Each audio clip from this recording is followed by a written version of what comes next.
Bonjour, je vous présente cet ouvrage. Théodore Adorno, théorie esthétique.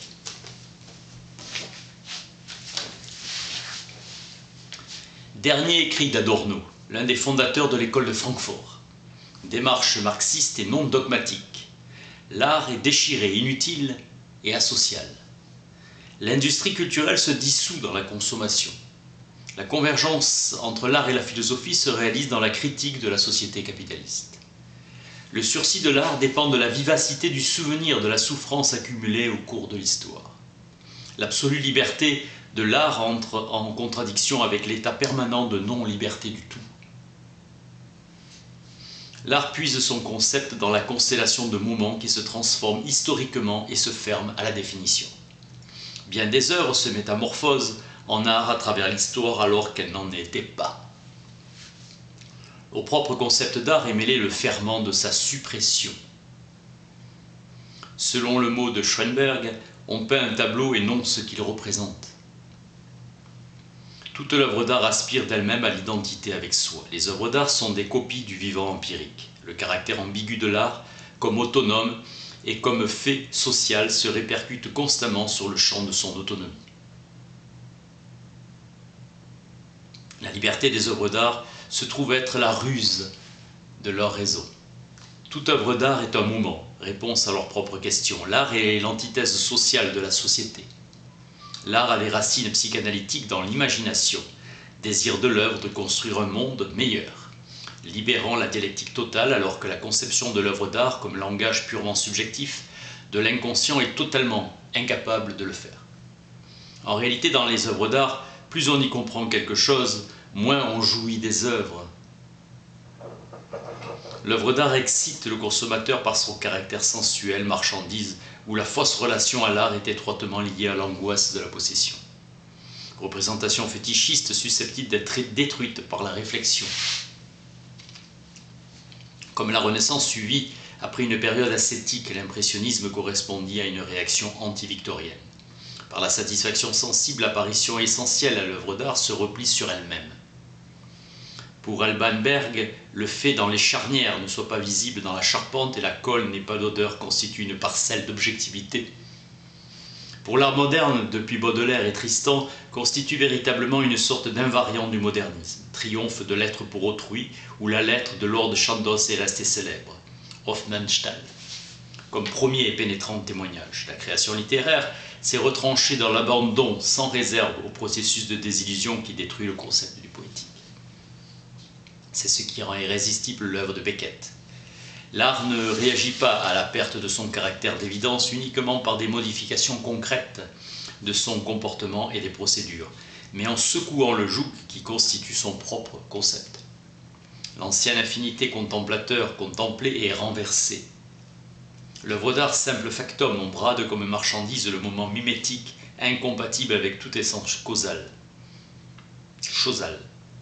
L'œuvre d'art est disqualifiée, véhicule de la psychologie du spectateur, chose parmi les choses. L'industrie culturelle exploite le mécanisme, s'accroît le besoin d'art des masses, mais n'assure pas sa survie. L'art correspond à un besoin social manifeste, devenant une entreprise gouvernée par le profit. Rien n'est aussi préjudiciable à la connaissance théorique de l'art moderne que sa réduction à des ressemblances avec l'art antérieur. Depuis le grand capitalisme, le nouveau occupe une place primordiale.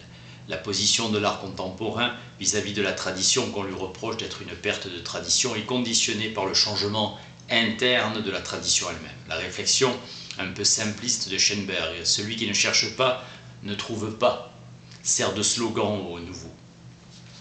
Au sein des ismes, on distingue clairement la valeur des différents artistes, bien qu'au début ceux qui portent trop visiblement les caractéristiques de l'école sont facilement surestimés. L'histoire domine complètement les œuvres, même celles qui la nient. L'art nouveau fait valoir le moment même, jadis caché, du réalisé, du fabriqué. L'art radicalement élaboré se réduit au problème du processus de son élaboration. Ce qui ne semble pas élaboré l'est à plus forte raison. Les grands drames de Shakespeare, on ne peut guère extraire un message, le contenu en tant que négation de l'idée absolue. Le nouveau et le désir du nouveau. L'art doit et veut être utopie.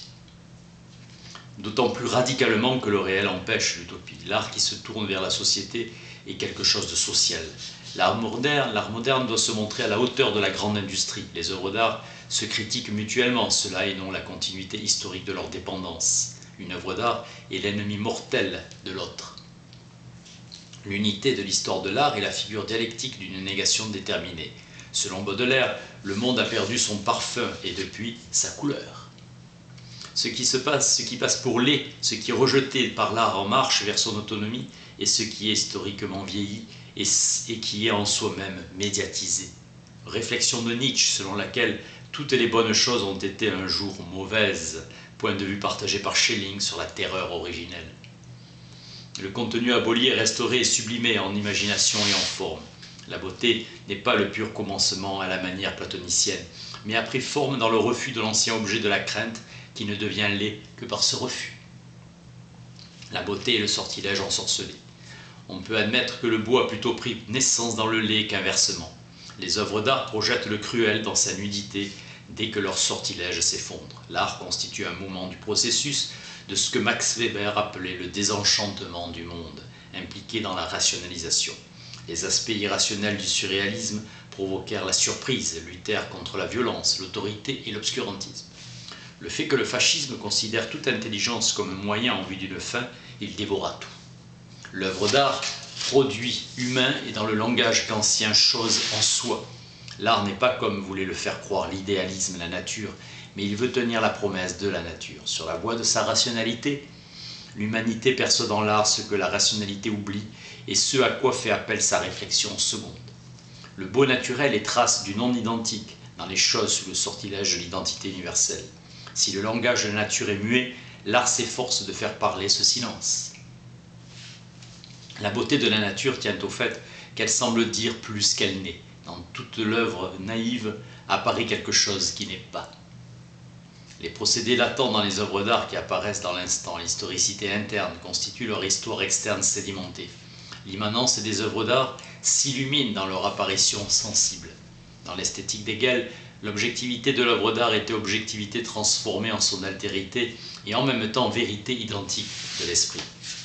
La réflexion de Hegel, la science de l'art nous est plus nécessaire que l'art même, provient d'une vision hiérarchique des rapports des domaines spirituels entre eux. Le moment chaotique et la spiritualisation radicale convergent dans le refus de la platitude des représentations bien ouvragées de l'existence. La critique du jugement contient une indication selon laquelle une intuition esthétique est un concept aporétique. L'analyse du beau s'applique au moment du jugement de goût. Kant dit qu'il a cherché à juger sur quoi, dans sa réflexion, porte la puissance de juger, le jugement de goût étant toujours en rapport avec l'entendement. Cela contredit la thèse de l'agréable universel sans concept. D'une part, Kant traite le jugement de goût comme une fonction logique. D'autre part, l'œuvre d'art doit se présenter sans concept, comme pure et simple intuition, comme si elle était extra-logique. Cette contradiction est inhérente à l'art même en tant que contradiction entre son essence spirituelle et son essence mimétique. La doctrine de l'intuition est fausse car elle attribue phénoménologiquement à l'art ce qu'il ne réalise pas. L'émancipation du concept d'harmonie se révèle comme révolte contre l'apparence. La dialectique de l'art moderne est dans une large mesure volonté de se débarrasser du caractère d'apparence. Il est manifeste que le caractère d'apparence immanent des œuvres ne peut être libéré d'un aspect de l'imitation du réel et donc de l'illusion. La cohérence de sens, l'unité, est artificiellement réalisée par les œuvres d'art car elle n'est pas en tant que telle et qui nie l'être en soi. La dissonance et vérité de l'harmonie, suspension historique de l'harmonie esthétique dans son ensemble. Le déploiement de l'art est déploiement d'un quiproquo. Les valeurs d'expression des œuvres d'art cessent d'être immédiatement celles du vivant. L'art nouveau s'efforce de transformer le langage communicatif en un langage mimétique.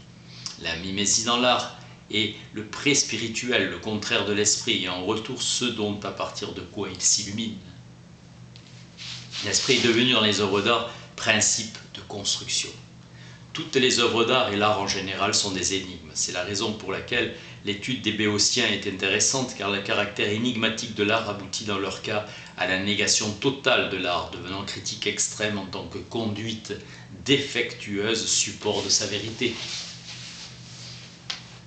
Le rébus répète sous forme de jeu ce que les œuvres d'art réalisent avec sérieux. Les œuvres d'art ne sont langage qu'en tant qu'écriture. Les œuvres d'art sont énigmatiques, non par leur composition, mais d'après le contenu, leur contenu de vérité. Les œuvres transcendent le contenu spirituel par la rigueur logique de leur structuration. Elles se transcendent par leur réalisation. Sublimation et liberté s'accordent mutuellement. La perspective historique d'un déclin de l'art est l'idée de toute œuvre particulière. L'art est contraint par la réalité sociale. La formule paradoxale de Kant, selon laquelle doit être appelé beau ce qui possède une finalité sans fin, exprime dans le langage de la philosophie transcendantale subjective ce fait avec cette fidélité qui ne cesse d'éloigner des théorèmes kantiens du contexte méthodique dans lequel ils apparaissent. La difficulté à isoler la forme est conditionnée par l'imbrication de toute forme esthétique et du contenu. L'art est défini tout simplement par identification à la forme. La forme esthétique et l'organisation objective de tout ce qui à l'intérieur d'une œuvre apparaît comme langage cohérent, déploiement de la vérité. L'art, aujourd'hui, accompli par la négation conséquente du sens en rendant justice au postulat qui constituait jadis le sens des œuvres. L'œuvre admet en elle les ruines de l'empirique et reconnaît la rupture en la transformant en effet esthétique. L'art entame ainsi le procès dirigé contre l'œuvre d'art considérée comme cohérence de sens.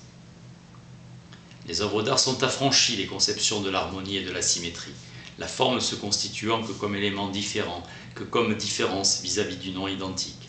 Selon la doctrine kantienne, l'esthétique est essentiellement constituée par le jugement de goût subjectif. Le canon de l'œuvre est la validité objective du jugement de goût qui ne se garantit pas et est néanmoins rigoureuse. Pour Kant, même l'esthétique est placée sous le primat de la logique discursive. Le soutien le plus puissant de l'esthétique subjective, la notion de sentiment esthétique, résulte de l'objectivité, non inversement. Dans toute œuvre d'art, et pas seulement dans l'aporie de la puissance de juger réflexive, se noue le nœud de l'universel et du particulier. Tant que le concept de nécessité comme constituant du jugement esthétique n'est pas en soi réfléchi, il répète simplement le mécanisme de détermination de la réalité empirique. L'esthétique ancienne est ambiguë et irrémédiablement exposée à la critique hegelienne. Plus le contemplateur y met du sien, plus l'énergie avec laquelle il pénètre dans l'œuvre d'art est considérable, plus il perçoit l'objectivité à l'intérieur. Les œuvres d'art ne sont œuvres d'art qu'en acte dynamique immanente. L'expérience esthétique ressemble à l'expérience sexuelle à son point culminant. La dialectique de l'universel et du particulier ne tombe pas seulement dans les puits de l'universel au milieu du particulier, elle brise également l'invariance des catégories universelles. Toutes les œuvres d'art sont paradoxales car elles ne se déroulent pas comme l'histoire, leur modèle secret. Le devoir d'une restitution authentique est par principe infini. La qualité d'une œuvre d'art est définie essentiellement par le fait qu'elle s'expose à l'incompatibilité ou qu'elle s'y dérobe. Les œuvres académiques ne valent rien car les moments que devrait synthétiser le logicité n'engendrent aucune impulsion antagoniste et n'existent en fait absolument pas. Le contenu de vérité des œuvres d'art est l'écriture inconsciente de l'histoire. Le contenu de vérité est historique. Dans le jugement de l'histoire, la domination comme opinion dominante rencontre le déploiement de la vérité des œuvres.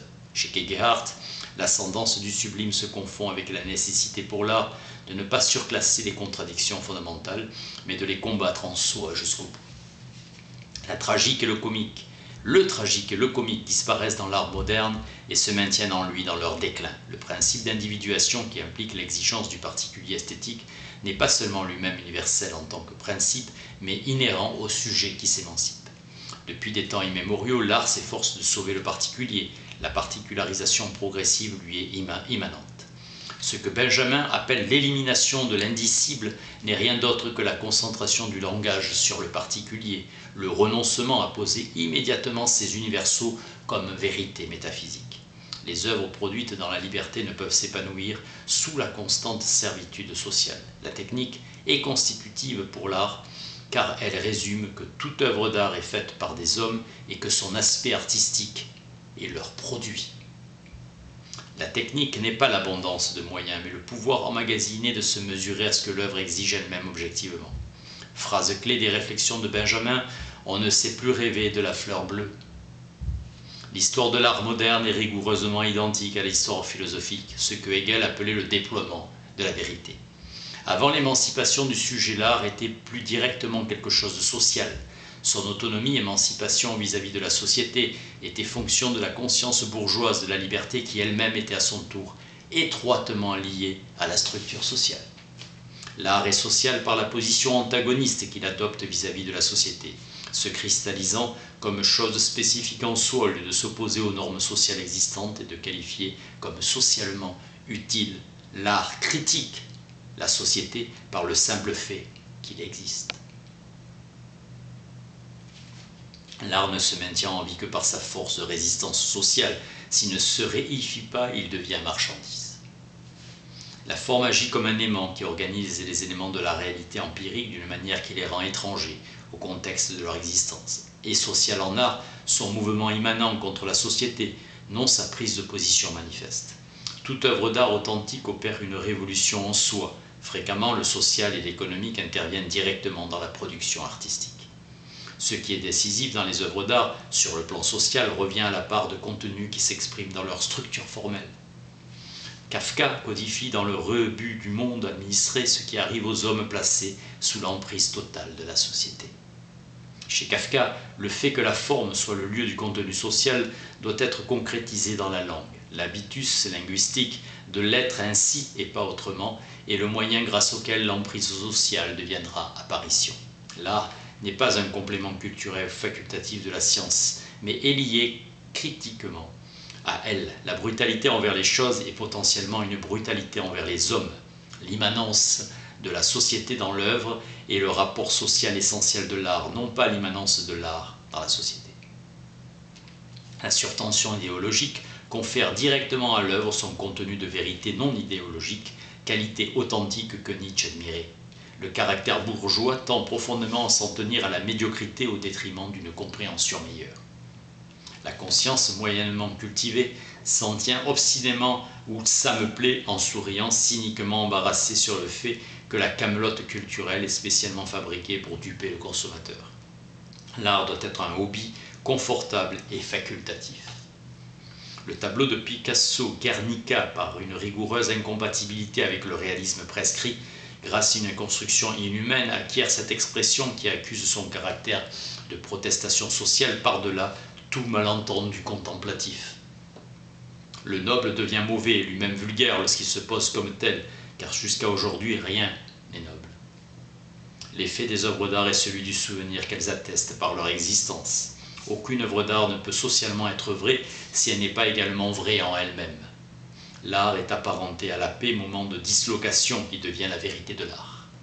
L'individuation est loi sociale, la société ne pouvant s'expérimenter qu'individuellement. L'art possède son autre dans sa propre immanence, parce que celle-ci, comme le sujet, est en soi médiatisée par la société. Que deviendrait l'art en tant qu'écriture de l'histoire s'il ne débarrassait du souvenir de la souffrance cumulée? S'il ne débarrassait du souvenir de la souffrance accumulée.